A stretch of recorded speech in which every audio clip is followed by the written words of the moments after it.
YouTube をご覧の皆さん、三ツ矢です。今回もよろしくお願いします。今回なんですけども、今回ですね、新しくまたトレーナーを買いましたので、今回こちらの開封とレビューをしていこうと思います。早速なんですけどもね、開けていこうと思います。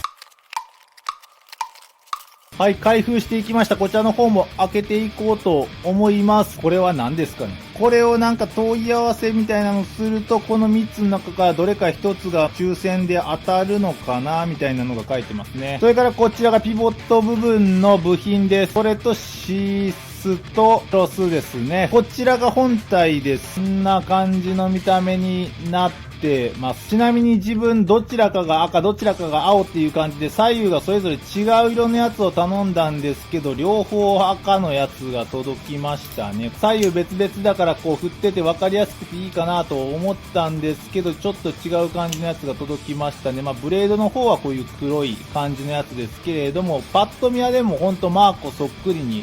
なってますね。こちらマーコのクローンになります。まず最初にこちらのスペックから紹介していこうと思うんですけれども、全長が 24.7 センチ、ハンドルの長さが14センチ、重さとしては 122g となっていますね。こちらの方が本物のマーコになってて、こちらの方がクローンのマーコとなってます。パッと見はそっくりなんですけれども、ここのインジゲーターですね。こういったとんがった部分がなかったりとか、あとマークがこちらの表側じゃなくて裏側ですね。こっちの場合だったらこっちの裏側についてるところとか若干違いますかね。あとはパッと見はほんとそっくりに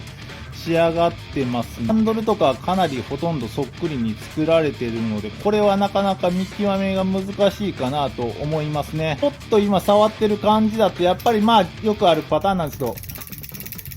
こういう感じでちょっとガタつくような感じではあるので、メンテナンスはしてみようかなと思いますけれども、ちょっとこのガタつきが気になるところではありますかね。実際ちょっと振ってみてどんな感じなのかね、レビューできたらとは思います。で、早速なんですけど、ちょっと振ってね、レビューしていこうと思います。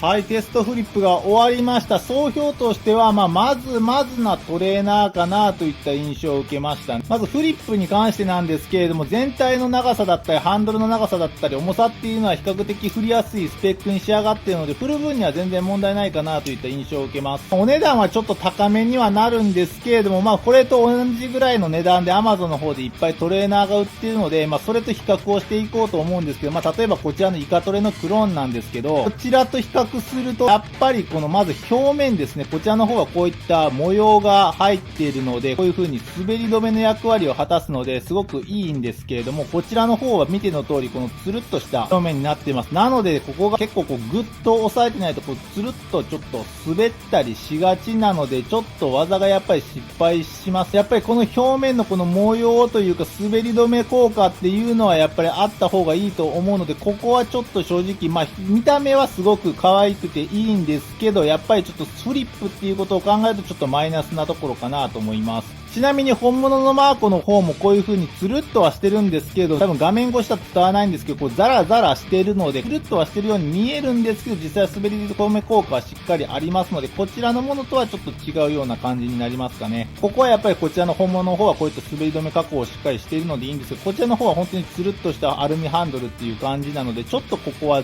滑りやすいので、フリップ的にはちょっとマイナスになりますね。あとバランスなんですけど、そんなに悪くはないんですけど、どちらかといったらちょっとブレード寄りな感じになってます。このハンドルエンドにこのポツッとした部分ですね。本来だったらここに多分スチールだったりとか重たい重りが入ってるっていうことで、こういう振ったりした時にこのハンドルエンドが重たいので、こういうロールオーバーがしやすくなるよねって言ったシステムなんですけど、これ本当にそのスチールというか周りが入ってるかどうかちょっとわからないぐらい、ハンドルエンドは正直そんなに重たいといった印象はなくて、あんまりこの振ってる時にハンドルエンドがこう走ってくれるっていうイメージはあんまりないです。どちらかといったらこのブレードの方が結構重いなっていうところなので、ロールオーバー系だったりとかやってる時に結構ちょっとバランスが悪いなといった印象を受けます。その点こちらのイカトレとかのクローンはハンドルエンドが重いので、こうビューンとこう走ってくれるイメージはあるので、こっちはまだちゃんとしっかりしてるなっていうところなんですけど、パってる時にこのハンドルじゃなくてこのブレードの方に持ってかれてるっていうイメージがすごく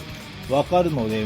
ちょっとこのバランスは結構悪いかなといった印象を受けます。それ以外は正直まあまあいいトレーナーでありますし、これ単品で見たら結構振りやすいっちゃ振りやすいので、全然お値段何々ではあるのかなといった印象を受けますけれども、決して安くはない値段設定にはなっているので、正直これを買うぐらいだったら他のイカトレだったりとか、香川県だったりのクローン買った方がよっぽど振りやすいし、いいのかなといった印象を受けます。これは正直ちょっと今までのクローンの中のレベルでいったらちょっと作りが甘いなといった印象を受けますので、あんまり買わない方がいいかなと思います。はい、それじゃあ今回こんなところで終わろうと思います。ご視聴ありがとうございました。また次回よろしくお願いします。それでは、